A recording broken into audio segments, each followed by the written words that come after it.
오픈마인드는 어떻게 5년 안에 300억의 자산가가 되었을까요? 출판 전 미리 보는 오픈마인드의 세 번째 책, 생각이 운명을 가른다. 아무런 꿈도 희망도 꿀 수 없는 직장은 감옥이라고 생각했다. 이런 이야기를 멘토라고 생각하는 저자에게 들었으니 순기 씨의 실망감은 이루 말할 수 없을 정도로 절망했다. 나는 도저히 이대로 보고 있을 수 없어서 아주 단호하게 순기 씨, 세상이 그렇게 만만하지 않아. 이렇게 어려운 코로나 시대에 식당이 웬 말이야 하고 알아들을 수 있도록 따끔하게 말해주었다. 그의 축 처진 어깨와 뒷모습이 오늘따라 더욱 초라하고 힘겨워 보여 마음이 너무 아팠다. 얼마나 간절하면 식당을 해서라도 부동산 공부를 배워보고 싶을까 하는 생각에 이제는 설득이 될 수 없음을 직감하고 순기 씨 인생에 게임 체인저를 해야 할 시기가 되었다는 판단을 했다. 운명을 바꾼 권부장 이야기. 순기 씨, 날 믿을 수 있어? 저는 대표님을 100% 믿습니다. 정말 믿을 수 있어? 네, 정말 믿을 수 있습니다.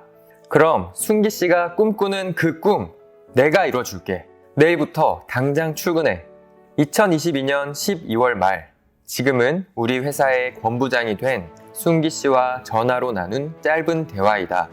우리 회사에 입사하고 싶은 사람은 줄을 서 있다.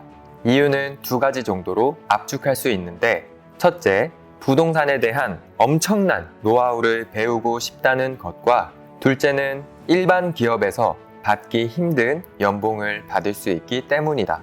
월급을 안 받아도 되니 일을 배울 수 있게만 해달라고 하는 편지와 이메일이 수시로 오고 있다.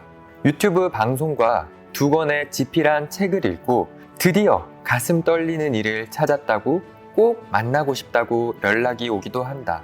부동산 시장이 좋았을 때는 하루 150통 이상의 전화가 폭주하기도 했다. 이렇게 많은 사람들이 배움에 갈급해 있을 줄 생각도 못했다. 관심 있는 사람들이 많았기 때문에 굳이 공고를 해서 사원 모집을 할 필요가 없었다. 매월 부동산 교육을 오프라인으로 하고 있다.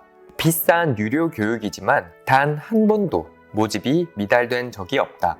언제나 부동산 투자에 대한 관심도는 최상이었고 그런 교육생들을 만족시키기 위해 오전 10시에 시작해서 저녁 때까지 열정적으로 진행한다. 비싼 유료 교육이기에 준비를 철저히 해서 고객의 만족도를 높이려 노력한다. 교육생으로 멘토와의 첫 만남. 이런 교육을 진행하는 과정 속에 2022년 국위교육생으로 온 순기 씨를 처음 만나게 되었다. 순기 씨는 대구에서 외국계 기업에 다니는 파트장으로 일하고 있었다. 고액의 연봉을 받고 있지만 노후에 대한 불안감으로 재테크에 관심을 가지고 있다가 토지에 대한 관심이 있어 교육에 참여했다. 당시에는 교육비가 1위 교육에 80만 원씩 하는 고액의 교육이었다. 그럼에도 불구하고 신청자들이 많았고 국위 교육에 참가한 사람들 중에 순기 씨는 반장으로 뽑혔고 저자와의 깊은 인연을 이어갈 수 있었다. 순기 씨는 대구에서 육아휴직으로 1년간 휴직을 신청한 상태에서 토지 투자에 대한 매력에 빠져 전업을 고민하고 있었다. 저자를 만나고 난 뒤 그 고민은 부동산으로 전업하겠다는 생각으로 굳어져 갔다. 생각해보면 서로 부담스러운 상태였다. 토지를 배우고자 하는 열정이 넘치는 상태였지만 내가 부담스러워 한다는 사실을 알고 차마 토지를 가르쳐 달라고 말하지 못하고 있었다. 당시 저자도 직원이 필요한 상태가 아니었고 교육생을 사무실에 출근시켜서 가르쳐줄 입장이 되지 않았다. 그의 육아휴직의 시간도 그렇게 6개월이 지나갔다. 이 정도 되면 보통 회사로 복귀할 준비를 대부분 한다. 길었던 휴직을 마치고 다시 힘든 직장 생활로 돌아가는 것이 일반적이다. 그런데 순기 씨는 고액의 연봉을 포기하고 죽어도 회사로 돌아가는 일이 없다고 결정한 상태였다. 자신의 꿈을 이루고자 투자를 위해 주변 부동산에 기웃거린다고 교육생들의 입에서 전해들었다. 부동산을 배운다는 것이 얼마나 힘들고 지루한 자신과의 싸움이라는 것을 알기에 선뜻 순기 씨의 손을 잡아주기가 어려웠다. 저자의 두 번째 책, 오르는 땅의 비밀노트가 출간되었을 때 순기 씨는 30권의 책을 사서 이렇게 좋은 책은 투자자라면 무조건 봐야 합니다 라고 하면서 지인들에게 나누어 주었다. 나는 그 마음씨가 너무 예뻐 사무실로 초대를 해서 함께 이야기를 나누었다. 그리고 본인의 생각에 대해 진지하게 물어보았다. 순기 씨는 절대로 다시 회사에 복귀하는 일이 없다고 단호하게 말했다.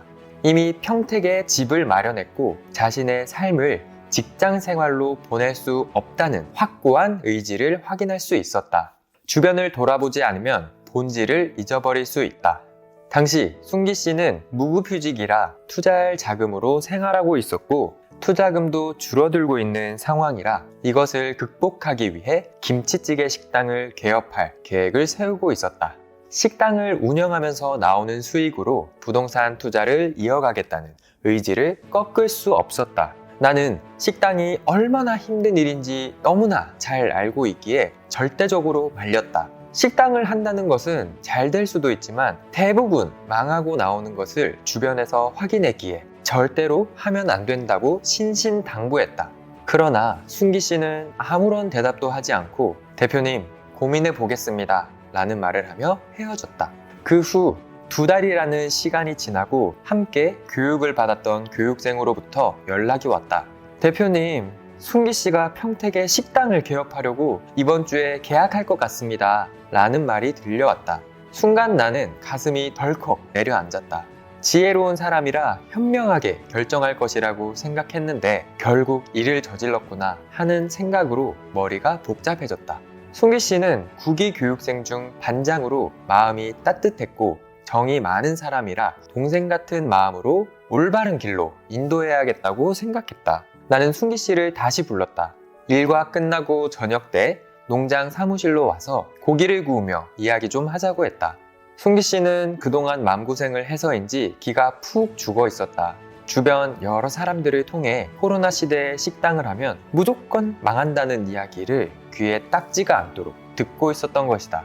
나는 마지막으로 순기 씨에게 이야기했다.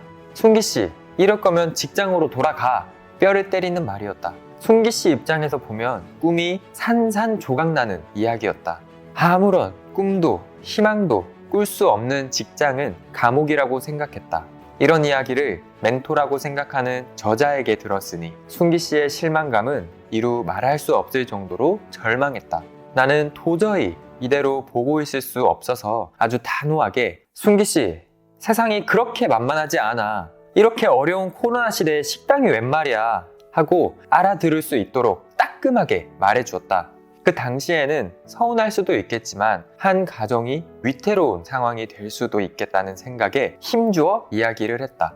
순기 씨는 고개를 들지 못하고 그렇게 하겠다는 말을 하고 깊은 절망감과 무거운 발걸음으로 돌아갔다. 그의 축 처진 어깨와 뒷모습이 오늘따라 더욱 초라하고 힘겨워 보여 마음이 너무 아팠다. 상황을 종료시킬 게임 체인저. 연말에 법인 결산으로 바쁜 일정을 보내고 있던 중 교육생으로부터 또 전화가 왔다.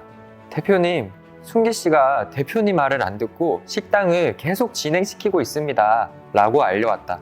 갑자기 허탈해졌다. 그리고 곰곰이 생각해 보았다. 얼마나 간절하면 식당을 해서라도 부동산 공부를 배워보고 싶을까 하는 생각에 이제는 설득이 될 수 없음을 직감하고 순기 씨 인생에 게임 체인저를 해야 할 시기가 되었다는 판단을 했다. 순기 씨에게 전화를 했다. 갑작스런 전화에 당황했는지 풀이 죽어있는 목소리였다. 순기 씨, 날 믿을 수 있어? 저는 대표님을 100% 믿습니다. 정말 믿을 수 있어? 네, 정말 믿을 수 있습니다. 그럼 순기 씨가 꿈꾸는 그 꿈 내가 이뤄줄게. 내일부터 당장 출근해. 영화 속의 한 장면 같았다. 너무나 간절한 그 꿈을 이루기 위해 보여주었던 의지가 나를 감동하게 했다. 순기 씨는 전화를 끊고 소리를 지르며 환호했다고 한다. 그렇게 배우고 싶었던 부동산 투자를 제일 존경하는 멘토에게 배울 수 있는 기회가 주어졌기에 준비하던 식당을 모두 취소하고 곧바로 사무실로 출근하게 되었다. 우리의 인연은 이렇게 출발이 되었다. 극적인 드라마 같은 사연으로 시작하게 되었고 그 이후의 일은 영화보다 더 영화 같은 일들의 연속이었다.